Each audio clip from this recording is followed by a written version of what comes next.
Hello అండి, నమస్తే. Welcome back to Family Bytes. ఈరోజు ఈ వీడియోలో మైదా పిండి వాడకుండా గోధుమ పిండితో బిస్కెట్స్ని ఎలా తయారు చేసుకోవాలో చూపిస్తున్నాను. ఈ బిస్కెట్స్ని తయారు చేసుకోవడానికి మనకి ఓవెన్తో పని లేదు, స్టవ్ మీదనే ఈజీగా చేసేసుకోవచ్చు. ఈ బిస్కెట్స్ని ప్రిపేర్ చేసుకోవడానికి కూడా పెద్దగా టైం ఏమీ పట్టదు, చాలా త్వరగా చేసేసుకోవచ్చు.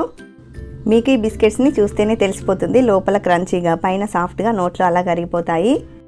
పిల్లలకి స్నాక్స్ బాక్స్లోకైనా లేదంటే ఈవినింగ్ టైంలో స్నాక్స్గా అయినా వీటిని సర్వ్ చేసుకోవచ్చు.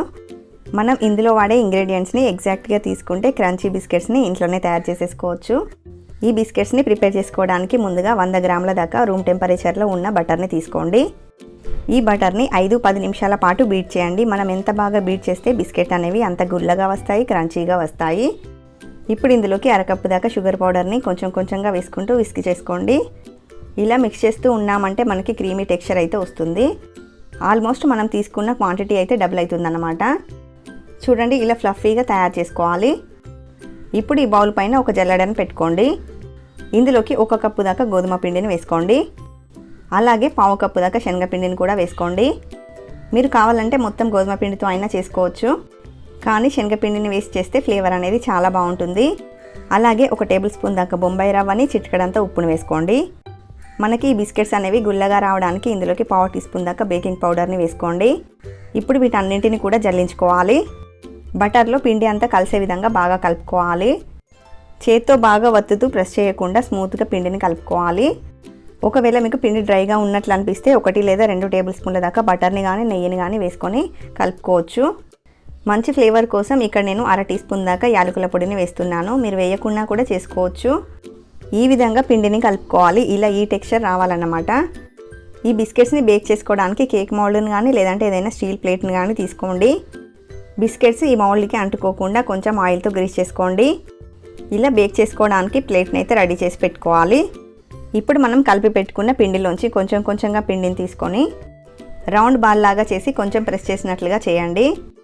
ఇలా రెడీ చేసుకున్న బిస్కెట్స్ని మనం ఆయిల్తో గ్రీస్ చేసుకున్న మౌల్డ్లోకి పెట్టుకోవాలి.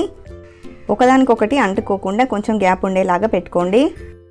ఇప్పుడు ఈ బిస్కెట్స్ పైన గార్నిషింగ్ కోసం కొంచెం కట్ చేసుకున్న బాదంని కానీ పిస్తాని కానీ పెట్టుకోవాలి. ఇలా కట్ చేసిన డ్రై ఫ్రూట్స్ని పెట్టడం అనేది మన ఆప్షనల్ అన్నమాట.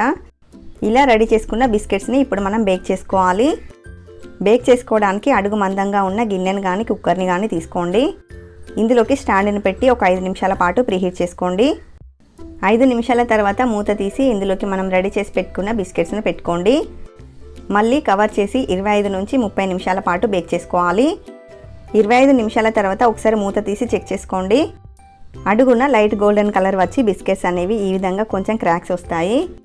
అలాగే సైజ్ అనేది కొంచెం ఇంక్రీజ్ అవుతుందన్నమాట. ఇలా బేక్ చేసుకున్న బిస్కెట్స్ని పక్కకు తీసేసి మనం అరేంజ్ చేసి పెట్టుకున్న బిస్కెట్స్ ప్లేట్ని మళ్ళీ పెట్టి బేక్ చేయండి. ఈ బిస్కెట్స్ని బేక్ చేసుకున్న వెంటనే వీటిని కదల్చకండి, వేడి మీద ఇవి సాఫ్ట్గా ఉంటాయి అన్నమాట. విరిగిపోయే ఛాన్స్ ఉంటుంది. పూర్తిగా చల్లారాక వీటిని ప్లేట్లోకి తీసుకోండి. అంతే, చాలా టేస్టీగా క్రంచీగా ఉండే గోధుమ పిండి బిస్కెట్స్ అయితే రెడీ అయిపోయాయి. వీటిని ఎయిర్ టైట్ బాక్స్లో పెట్టి స్టోర్ చేసుకుంటే 2 వారాల దాకా ఫ్రెష్గా ఉంటాయి. తప్పకుండా ట్రై చేయండి, చాలా బాగా వస్తాయి. పిల్లల కోసం బయట నుంచి కొని తెచ్చే పని లేకుండా ఇలా ఈజీగా ఇంట్లోనే గోధుమ పిండితో తయారు చేసి పెట్టండి. మీరు ట్రై చేసి మీకు ఎలా కుదిరాయి అనేది కింద కామెంట్ సెక్షన్లో నాతో షేర్ చేసుకోండి. మరి ఈ సింపుల్ అండ్ క్రంచీ గోధుమ పిండి బిస్కెట్స్ రెసిపీ మీకు నచ్చితే వీడియోని లైక్ చేయండి, షేర్ చేయండి. మరిన్ని టేస్టీ రెసిపీస్ కోసం ఛానల్ని సబ్స్క్రైబ్ చేసుకోండి. Thank you for watching.